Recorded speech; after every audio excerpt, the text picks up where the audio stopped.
What is good, guys? Your boy Hugo the Savage back again for another Power Book 2 Season 3 Episode 2 review. I think it's Episode 2. Need versus Greed was the title of this episode.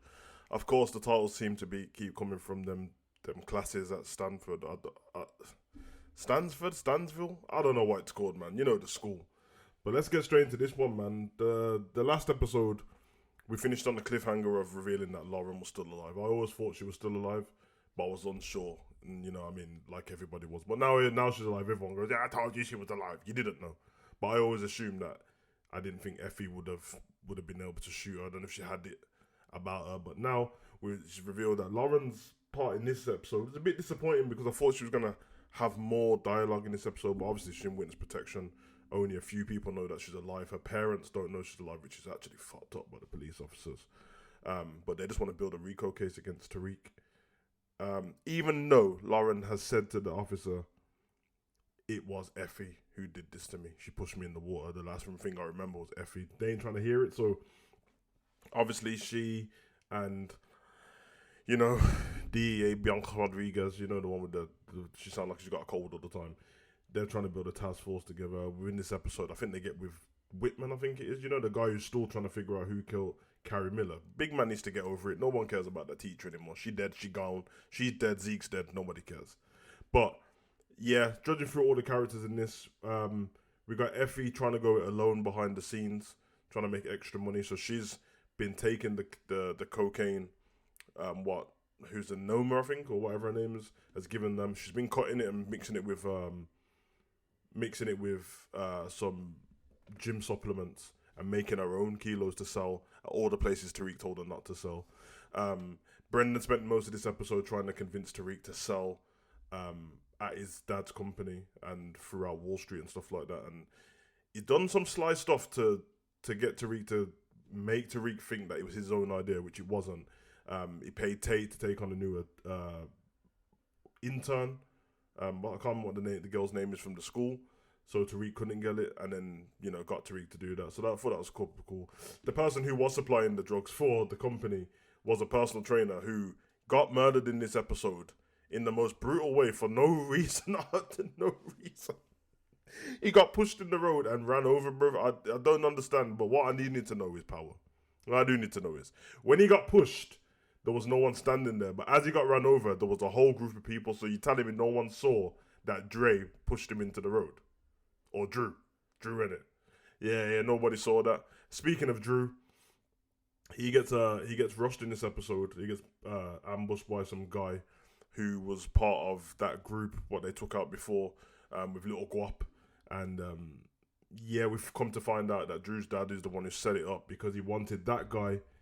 He told that guy that Drew's the one who killed Guap, so then Kane could go and find that guy and they could pretend that guy was the person who killed Zeke. So Monique could kill him and then be settled, but failed. The dad failed in that, and Kane figured out that you're the one who killed Zeke. He tortured the pilot. Somebody let me know how the pilot saw all this stuff. He knew that he was a skinhead dude with a big collar and a blacked out light in his car from that far away. Please tell me how he knew that. I don't know, but Kane, I have to say, this episode, for me, in terms of performance, belonged to Kane. It was good to see him get a bit more range instead of just calling Brendan white boy or making white boy jokes constantly and just murdering people. He actually went on a bit of quest. And my favourite scene in this was, the last scene of the whole episode was him revealing to his dad that he knew it was you who killed Zeke, and he got the dad to admit it. And there's a point he gives the dad a hug, and the dad starts hugging him back, and then he goes, that was the stupidest thing you've ever done. And then he screams at him and says, I own you now. And I've been trying to tell my friends this. You know who you are. The dad is a pussy, but they made the dad seem in the season 1 that he was gonna be Lobos levels of violent, you know, Jimenez Cartel levels of violent. He's been a simp ever since he left prison. He knew his missus was messing with some other guy, and he was gonna run off. She was gonna run off, and you stalled there. I don't know, man. I don't know. We didn't get any of Method Man in this episode. In fact, I don't think we did anyway. And if we did, it was like 2 minutes worth of him saying to track down, you know, any more stuff on the guy in prison, Redman's character. Nothing else from him in that, apart from Sax got the phone in his office and he's realized now that he's working with Monique as well. So the task force are going to try and bring them down. It's all over the place. I'm enjoying it though. I really am enjoying it. It's really good. The writing's good. Some of the acting's a bit meh, a bit meaty and that. Obviously, Brendan, we knew where it was going in the first episode of this new season with the thing that he was with in the office. So of course he chopped because that was always going to happen.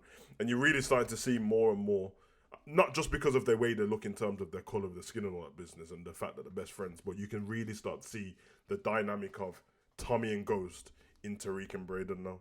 You can see it a mile off. Even the way that Tariq dresses with the turtlenecks and stuff, and Brayden dresses in the street clothing, and how he acts with certain girls, and how he has to go behind Tariq's back because Tariq thinks he's smarter than Brayden.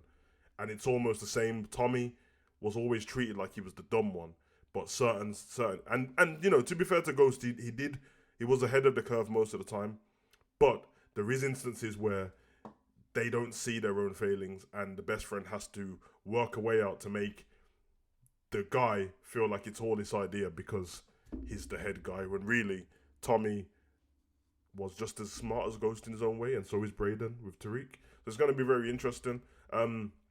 Obviously Diana's going to the school now. She's messing with that crackhead looking TA. It's so annoying, bro. That Martin Luther TA, bro.